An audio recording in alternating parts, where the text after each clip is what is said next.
I'm not going to say someone deserves to get punched, but I can also see why the vets and stuff are like, Yeah. I mean, and we saw all last year, Curry was not feeling Poole. The horrible shot selection, Curry's chucking the mouth guard in the stands, like pissed off. I mean, we saw it going all year long. And then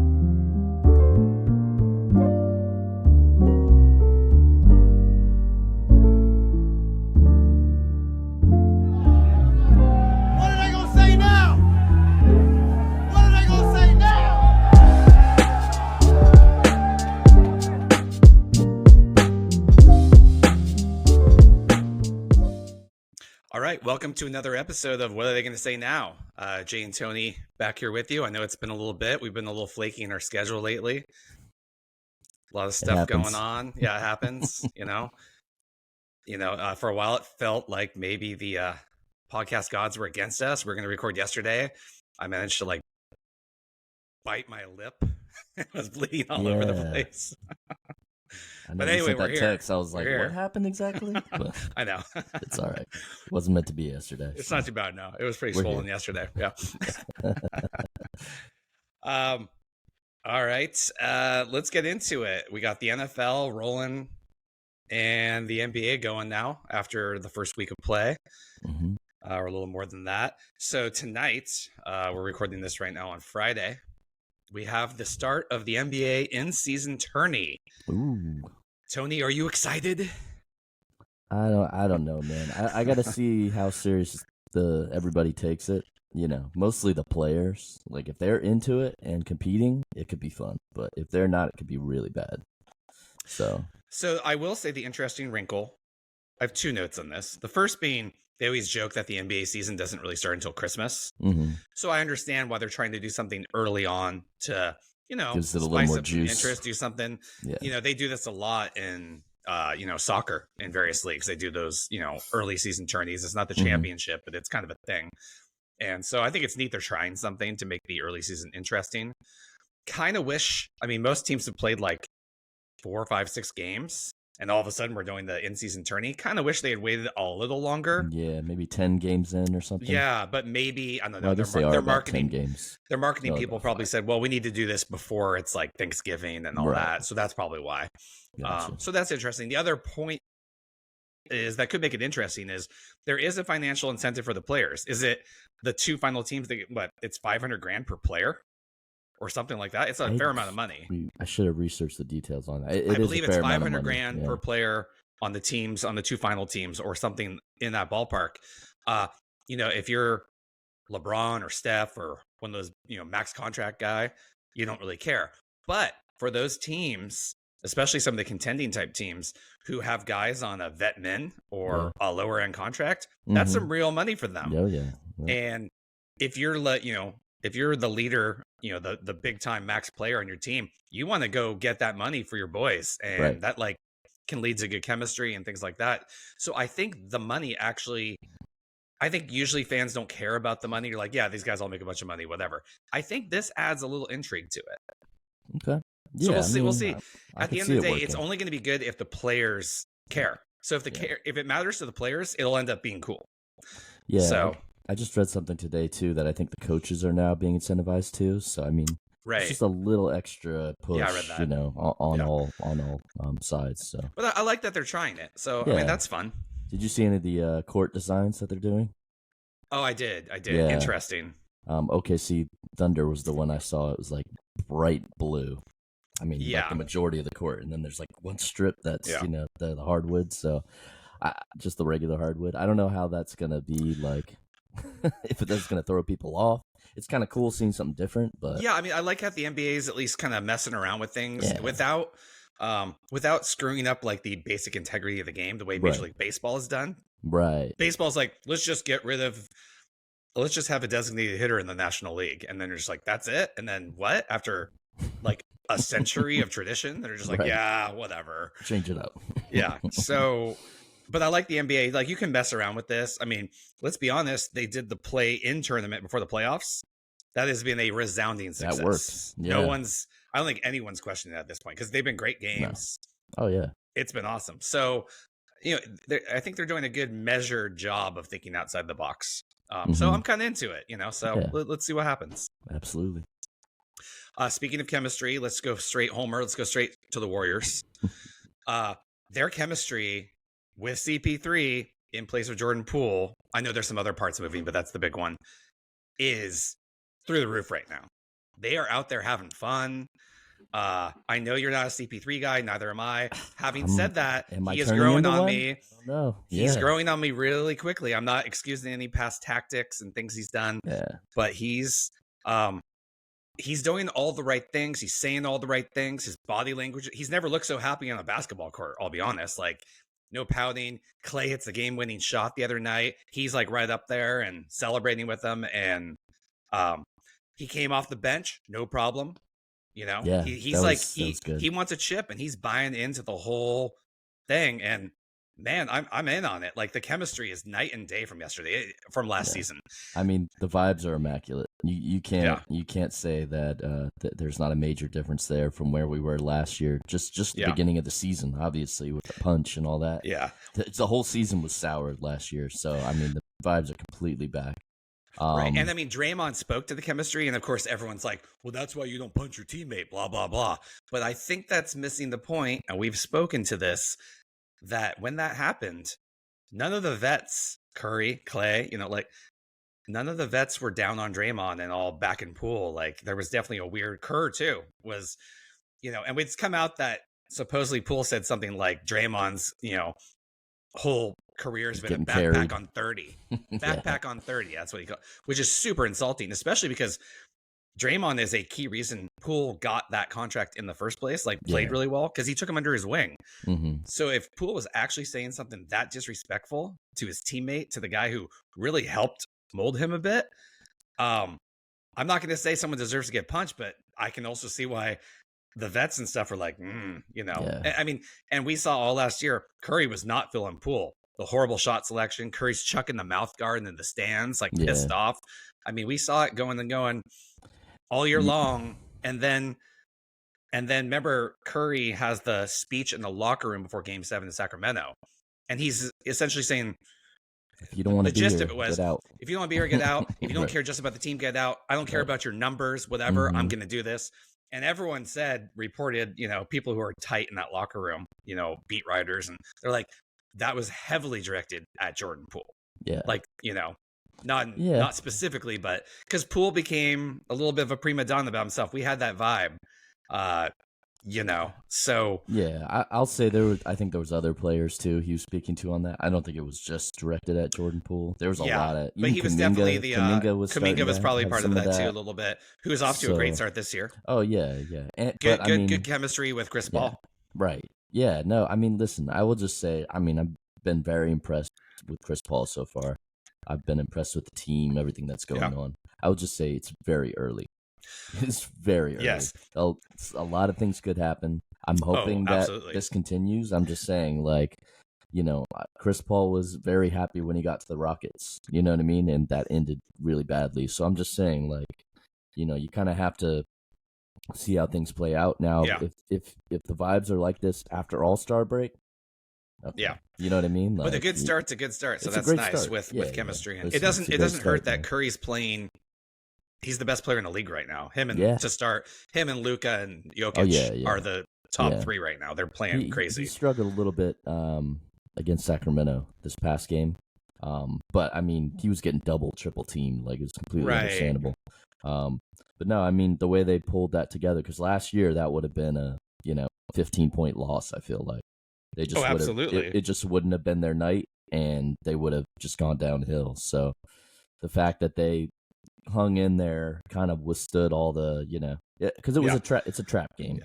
By the way, him struggling against Sacramento, just how spoiled we are and how much we take him for granted. Curry had 21 on 15 attempts, which is efficient. I'm just saying. 21 on 15. Yeah, that's efficient. Russell Westbrook would be dreaming of those numbers. Oh, yeah. For him, I'm saying that's kind I know. I'm just saying how spoiled we've gotten. Oh, yeah. So we're definitely spoiled. And he kills Sacramento. Like, you know what I mean? So one kind of so-so game is still, for him, he still dominates. So but no, impressive. So far, so good. Yeah. We start the tournament tonight, correct? Mm-hmm. I think, and that's against OKC, I believe. Mm-hmm. Okay, so that'll be interesting. Yeah, we'll see what happens. If the players buy in, then it'll be fun. So again, early seasons are usually kind of boring. We also talk about, let's transition into off of what you said, early season overreactions. Let's pump the brakes on so much stuff. It's been a week. This time last year, the Utah Jazz had the best record in the league, but we knew that wasn't going to last. The Mavericks are off to a hot start. We'll see what happens there over the course of a season. We don't even have to talk about how we feel about Kyrie. Things are going to go off course eventually there, but Luka's playing out of his mind. Does he have the endurance and fitness to keep doing that through a whole season? That's been questioned before. I think they'll be a playoff team. I don't know about. I don't think they're going to be top of the West. Yeah, and the West is so stacked. We had trouble making our predictions. Oh yeah, there are 12 teams that are and now and look, the pieces all have to come together. But over in San Antonio, Wembanyama, give him the Rookie of the Year trophy now. Oh my God, that guy is unbelievable. He is the real deal. He played Kevin Durant twice and owned him both times. It looked like he was the veteran that had been in the league. It's not just the height. Dylan Brooks says he's just tall because Dylan Brooks is an idiot. Clowned the next day by Steph, I should add, which was super fun. That play was amazing. He's not just tall though; he is skilled. Yeah, skilled. He handles the ball, and you're always skeptical when you see footage from college, or in his case, the EuroLeague, or you're always skeptical. He's doing this against NBA players, and wow, he had 38 last night. Yeah, 10 rebounds, I think. Yeah, he is looking like the real deal. He's already had a couple blocks that are mind blowing because you see the picture and you're like, where is he coming from? Yeah, and he's blocking a guy on. Yeah, it is. That's the thing that he's going to have no matter what, is defensively he's going to be. Offense can kind of come and go in streaks. You're figuring that out, whatever. Defensively, he's going to be a force. There's another play I saw. I forget who it was. He got spun around on a drive, and and then the player was going for a backside layup after spinning him. He recovers, turns around, and blocks it. Wow. And you're just like, whoa. Yeah, he's different athletically. So for sure. As he gets more and more used to the league, this is going to be interesting. I mean, who knows? The Spurs could be sneaky and be right on that cusp of the playoffs this year or something if he keeps I think they'll maturing be in that range. And playing like this. Maybe play-in team. So I said 12 teams in the West. What are we talking, 13 now? It's wild. Yeah. Well, they might take Memphis' spot. The way Memphis is playing. You say you don't want to overreact early in the season. We say here currently is Memphis 0-6, 0-6. 0-5 or 0-6. Did they lose yesterday? Either way, they're losing. They're missing Ja. 0-5. Steven Adams 0-5. So obviously we know this won't be their end result as a team. They're missing major players. That's a big deal. But they're getting blown out, dude. When you also how deep of a hole can you dig and actually get back out of it? Ja comes back after 25 games. Yeah, he's gonna have to fill it out as he gets back in there as well. I think if they can get back to 500 range by the time he's back, they'll be okay. Yeah, but it's gonna be a big hole though, for sure. No doubt. One thing I've noticed so far this season is somewhat effectively, the league established in the offseason the rule about fines for resting star players. And we saw this early on a back-to-back because with the Warriors, with Curry, Kerr had him really unlimited minutes because they had a back-to-back. They were playing New Orleans again the next night, right? And they were playing Houston, and they had a good lead. So Curry was just kind of chilling on the bench, resting up. And then it got close, and he came in and put 14 up in the fourth quarter. But specifically, you could tell that maybe that wouldn't have happened before. Maybe that back-to-back the next day, Kerr would have given, Curry's 35 years old, automatic rest, but that didn't happen. I feel like it definitely felt like that watching the two games. I was like, oh, he's trying to rest him because the back-to-back tomorrow, right? Yeah, I think that's was an emphasis for the league. Mostly on, I think they were having a problem with when people went on the road. they road, were just road back to backs, automatic they rest were just day an too. automatic rest, and then you have fans who paid for Steph Curry coming to whatever town, and he doesn't play, or all the starters don't play. You know what fan base is going to be most happy about this emphasis is Denver and Utah. Because you go up to altitude, and that's where, especially for a road trip for their team, you go up to altitude, especially if it's a back-to-back, but sometimes even if it's not, if you're going to pick a day to rest, you're like, well, we're in Denver at altitude. Yeah. You're resting. So you're going to see a lot less of that. So the fans around there should be happy. Oh, yeah.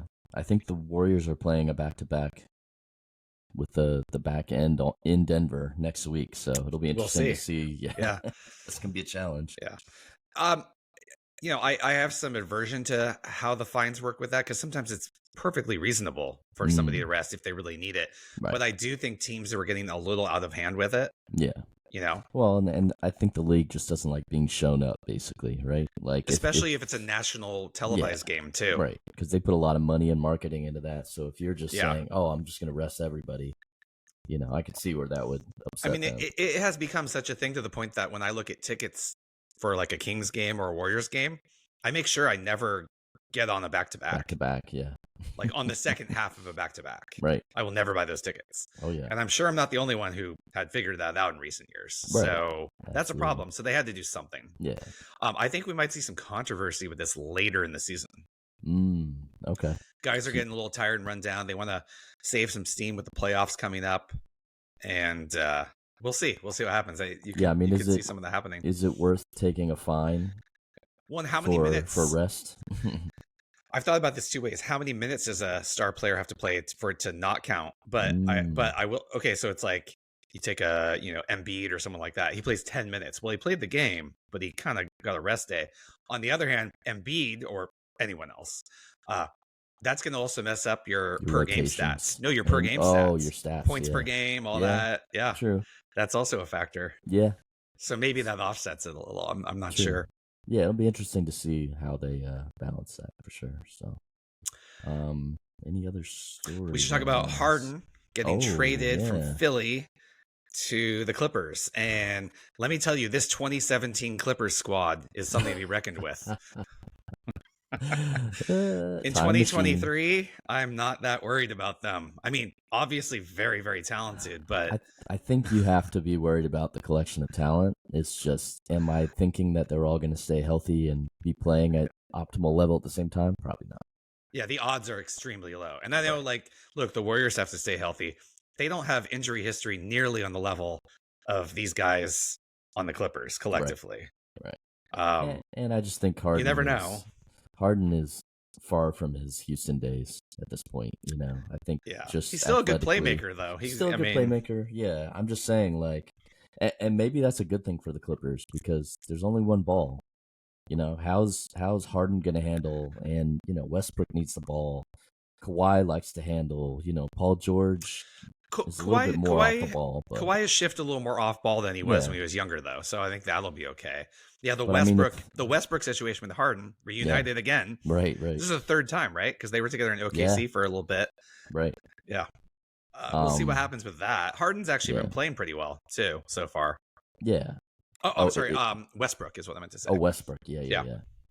I mean, if Westbrook continues to thrive off the bench, like if he can make that his thing and kind of say, hey, I'm here to give these guys a blow and just come in and get buckets and facilitate, I think they can be really good. But I don't know. Part of me thinks it's going to blow up because that's been happening with Harden and Kyrie.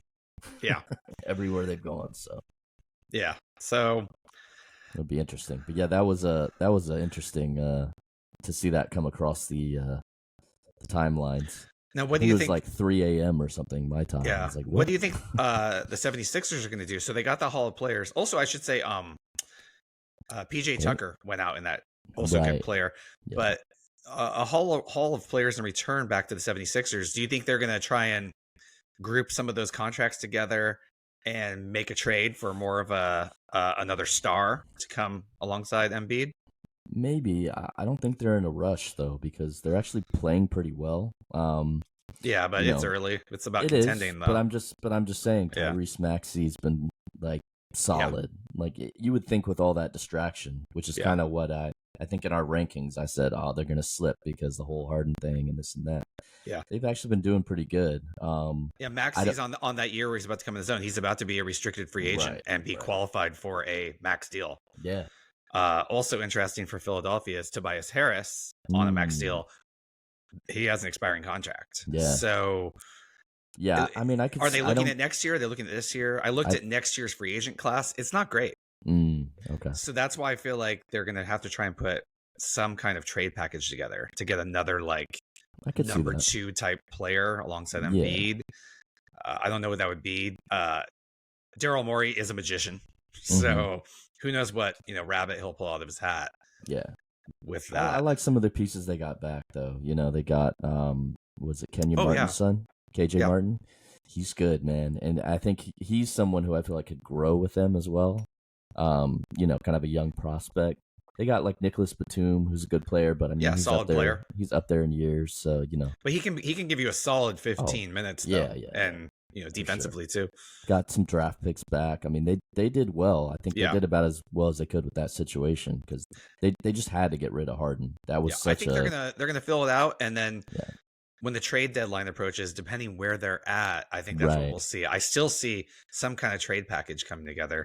Okay, maybe for a team with star who's only got 1 year left on the contract, because like I said, next year's free agent class not looking that great, right, but there's a couple guys out there that only have 1 year left, so if they feel like the player's gonna leave, and they have those draft picks they could throw in, so I feel like we're gonna see something. It's rare that Morey does nothing, right?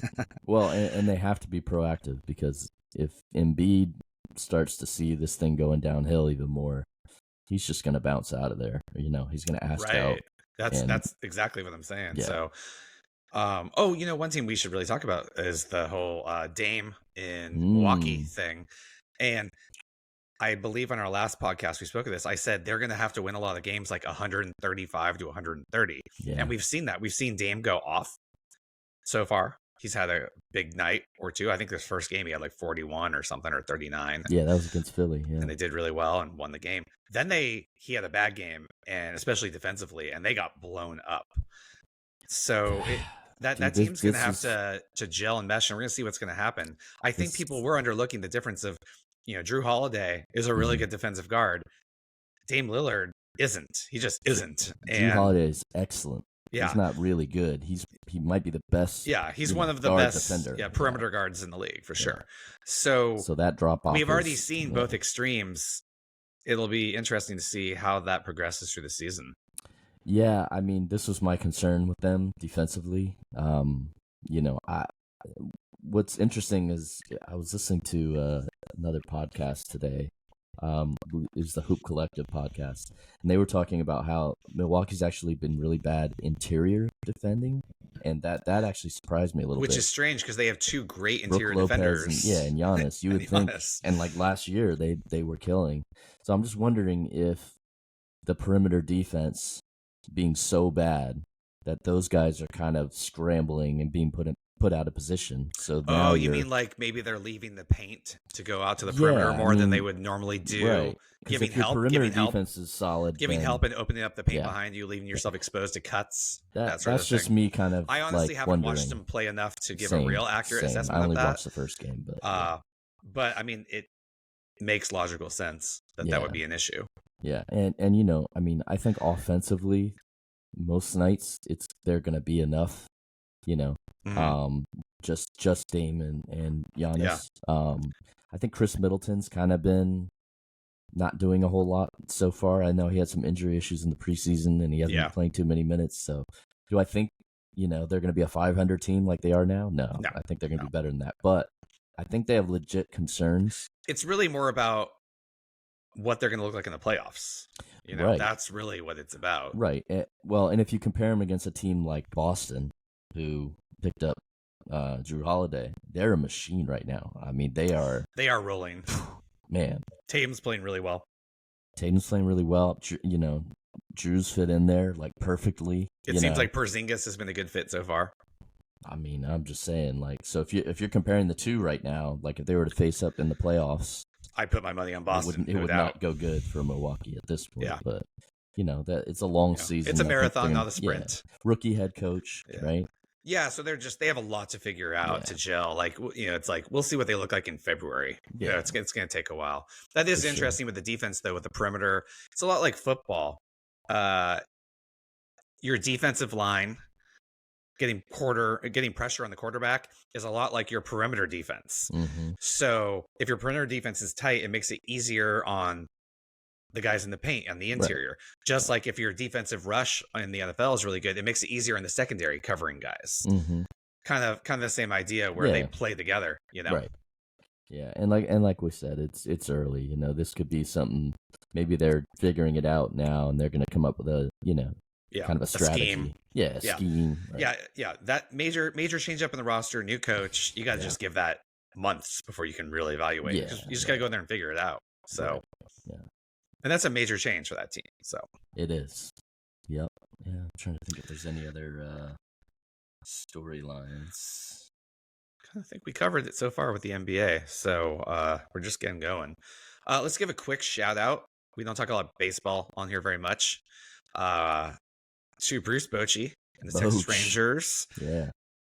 Bochy was the manager for the Giants. World 3 Series rings wins for the Giants, and I was pissed that we pushed him out of town. I thought he was one of the best coaches ever. Like he was a genius with juggling bullpens, and I was like, how are we getting rid of this guy? Mm-hmm. I mean, I know technically he left and blah blah blah, but we pushed him out the door. Yeah, because he wasn't into analytics and all that. He was more of an old school manager. Yeah, seems to be working out for him. I mean, I'm just saying. Yeah, so congrats. Also, congrats to Rangers fans because back in 2010, when the Giants closed out the World Series in Texas, I remember this, to end the drought. They had never won a World Series, since the Giants moved from New York to San Francisco. It had been a long, long time. Rangers fans stood up and gave a standing ovation in celebration of the Giants winning it. And I was like, I'm going to remember that. Yeah. So that definitely had me rooting for them, not just for Bochy being their coach also. So that's cool to see, see it come around for them because they had never won. Wow. Yeah, that's their first. Oh, that's their first one. Wow. Yeah, so that's pretty cool. Yeah, shout out. I guess we should jump into NFL, which we're, week 7. Yeah. Right? Or week 8? Week 8. Actually, week 9. We're coming up on week 9. Is it really? Actually, wow. Yeah. Yeah. So our Niners were just on, they crushed the Cowboys. They were rolling on all cylinders. 5-0. A fluky loss in the rain to the Browns. We missed a game-winning field goal. That was the Moody, field goal. Purdy's thrown some interceptions since then, but just the hyperbole, the overreaction from game to game in the NFL is ridiculous. The idea that Purdy sucks now, and it was all a fluke. It's like, no. So that loss to the Bengals last week, for example, he had 2 interceptions. One was a great play by the defense, that the lineman who steps in on the little ditch out pass. Amazing that he caught it. Great play. The other one was never thrown that though. He shouldn't have thrown that. It was a mistake. Never. And the second one was just a bad bonehead throw. He got tricked by the linebacker who stepped back into coverage. Right in the middle of the field. Yeah. Purdy is not the problem at all. That's going to happen. A couple mistakes. He's still a young player. He also, in that game against the Bengals, he had a 96 quarterback rating still. He threw for 365 and ran for another almost 60 yards. Wow. So he put up, he's not the problem. I was more concerned about the defense because we have all the same players as last year and or the year before. We added Hargrave on the line. So we actually got better roster-wise. They're very healthy. The only difference is the coordinator, Wilkes. And I don't know if it's the players or him. There's been a lot of talk about him being up in the booth and on the sidelines, and maybe it's a disconnect there. I don't know, but that puts a lot of pressure on him because it's like the roster is better than last year, and we had the or one of the best defenses in football. Yeah, it's tough, man. It was such a good start, but it almost felt like some of those games could have gone either way. Like we were 5-0, but it kind of felt like there were some things that needed to be tightened up. They were pretty dominant. I remember thinking. I remember thinking after the Dallas win, are very dominant. Yeah, I remember thinking, I hope we don't peak too early. Right. Well, exactly. So we're gonna peak. Yeah. Peaks and valleys. So we're in the valley now, but I'm not too worried about it. They'll bounce back. They do have a tough schedule coming up. But we were talking about against the Browns, they should have won that because they struggled. They missed all the way down the field, and they missed a game-winning field goal, which Purdy led them on that drive to get them in the position for that. I'm not worried about Purdy one bit. No. And I think we were kind of people spoiled. Are so reactive. Yeah, it's like, don't be a prisoner of the moment. Step back and take a breath. We were kind of spoiled by Purdy's start and just the way he came in and dominated.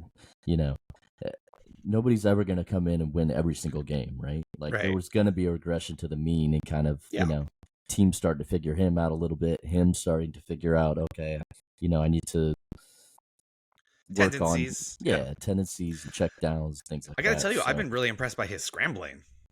Oh yeah. He doesn't look it, but he can move. He's athletic. Like you said, he doesn't really. You wouldn't think that he's that athletic and has all those skills, but he's pretty slippery in the pocket. So, but the defense has been the problem these last couple games. Bad. We just got Chase Young in the trade with Washington, who played with Bosa at Ohio State and was a number 2 pick a couple years ago. That could be a shot in the arm. Really good. Bosa they're down. They'll come back. They'll come back. I'm not worried about it. They're going to be in the mix. It's all about how are you playing next December, right? Or January. Well, I think the bye week came at a good time too, right? It's like you've got the 3 losses, and it's like okay, But I hate the overreactive. Do you remember Lowell Cohn, the local beat writer here in the Bay Area? Press Democrat, right? And now his son, Grant, who's a dumbass. I usually don't have a problem with nepotism, but this is a bad case of it. This guy's a clown. He doesn't know what he's talking about. He asked Shanahan, are you thinking about benching Brock Purdy next game? And Kyle's like, wow. Why? What? Right. Why? Right. What are you talking about? Like, he's like an internet troll who is like a beat reporter. Gotcha. Horrible. Again, talk about overreacting to a game or, NFL. The NFL is the worst that way. It's just so quick. And they're still 5-3, right? Like after 3 straight losses, they're 5-3. I think they were 3-5 last year. They were 3-5 last year this time. And then ripped off, a bunch of wins. So they do have a tough game coming up against Jacksonville, who are legit. Yeah, they're legit. It's true. But I just feel like coming off a bye week, they're gonna have some good practices. They're gonna work on some of this stuff. They're gonna get some of their defensive schemes figured out, fixed. They're gonna be all right. Okay, so in the NFL overall, who are your true contenders? Do you want me to go first? You want to go first? Well, here, let's just go here. Yeah. NFC. Let's do NFC. Eagles, of course. Yeah. They were there last year. They've lost one game. Yep. Hurts has been making some mistakes, but he's still great. That happens. It's a long season. So they're definitely contenders. The Niners are still right there. I know they're on a slide, but that's not going to last. They're still right there. I feel like those two are still the class of the NFC. I'm trying to think who I'm forgetting in the NFC. I've been impressed by the Lions, man. They are, but until I see a little more, I'm not saying they haven't been good so far. Kind of with the Cowboys for me, regular season, they're doing well, but you're the Lions until you prove you're not the Lions. It's like the Jets or just in general, So until I see more, but they look good. Yeah, Seahawks 5-2. Shout out Cal alumni Jared Goff. Oh yeah, playing well, 100%. Playing better than Stafford, who he got traded for. Mm-hmm. Yeah, no, but yeah, like you said, Eagles and Niners, really. AFC, NFC. We got the Chiefs so far. Obviously, Mahomes had a flu game, didn't look so good. He's been throwing a lot of picks. Dolphins. He's a little off, but he's also the Dolphins. Ex-Niners offense coordinator Mike McDaniels running the ship over there. Yeah. They're looking pretty good. Mm-hmm. The Bills, who blew out the Dolphins, but then there's this weird thing going in the NFL right now where like one team blows out their team, but then this other team loses to them, but then that team beats the other team that blew them out. And you're like, what is going on? I can see all three of those being Jacksonville. There. I think Jacksonville looks legit. Yeah, could that be another case until they prove otherwise? But Trevor Lawrence is playing well. Yeah. So yeah, it'll be interesting to see going down the wire here who kind of stands out, separates themselves a little bit. So I said before the season, my Super Bowl prediction was Niners versus Chiefs, and I'm going to stick with that. I still feel okay about that. Yeah. Okay. I think the Chiefs have also been there so much lately that they'll occasionally lay a dud in some games, and the last one, Mahomes was sick too. And we get Miami against the Chiefs this next week, except it's in Germany. Wow. Yeah. And I don't know if that's going to be bad for Mahomes because he's getting over the flu, and then you have to fly to Germany. Yeah. That's not great. Not going to help. Yeah. Yeah. Is that the first time the NFL's played a game out there?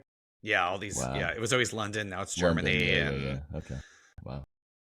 Yeah, they keep talking about trying to do like having two teams out in Europe. Is would be the theory. You have two teams out there, so teams would come in and play them both, and not have to fly back and forth multiple times. But I know the NBA did. Like I just Mexico don't think City it's. I know they fill the stadiums, like they play at Wembley and all that, but it's more of a one-off amusement. They're not really going to care. If it was like every it's not week, going to it's not going to touch soccer. It's just not. No. So I just think they're trying too hard with it. Yeah. I mean, we do the games down in Mexico City too. Yeah. That makes more sense geographically. You're not flying over the Atlantic. Yeah, that's easier. Yeah. So. Although actually, to be fair, some of the East Coast teams going overseas, that's actually about a similar flight as going down to Mexico City. Yeah.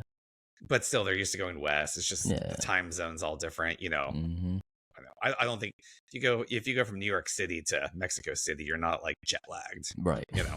Versus trying to go from like Seattle or San Francisco to London. That's you're in a whole different galaxy there. So I think they're trying too hard with it, but whatever. Yeah, they're trying new things like the NBA. Well, that's the other thing. Imagine if there was a team in London. I think they'd have trouble signing free agents who don't want to move there. Yeah. I mean, I'm thinking of the expansion teams the NBA had, like, what was the other Canadian team? Vancouver, that's right. That one didn't really work out. So did that franchise go to Memphis? Yes. Yeah. Grizzlies, yeah. Yeah. Big Country Reeves. I'm trying to think if there were some like characters up there on that team in Vancouver, man. But Steve Nash was there for a minute, wasn't he? Or no, am I off? Jason Kidd? Some point guard.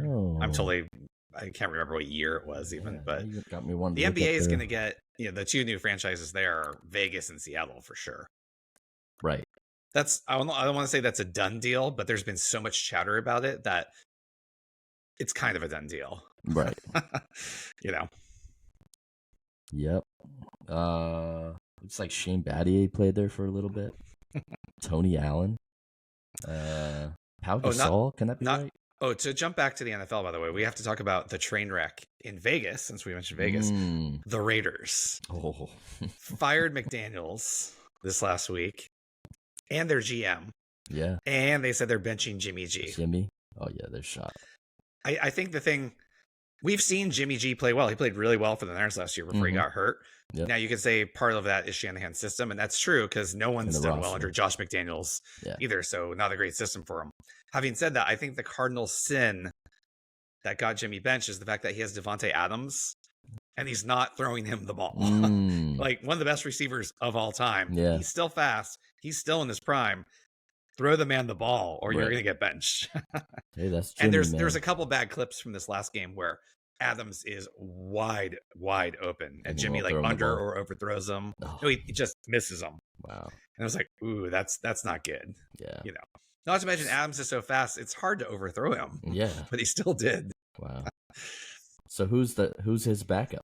Who are they going to start? I think they have a rookie or a second year guy. But I mean, they're just blowing it up again.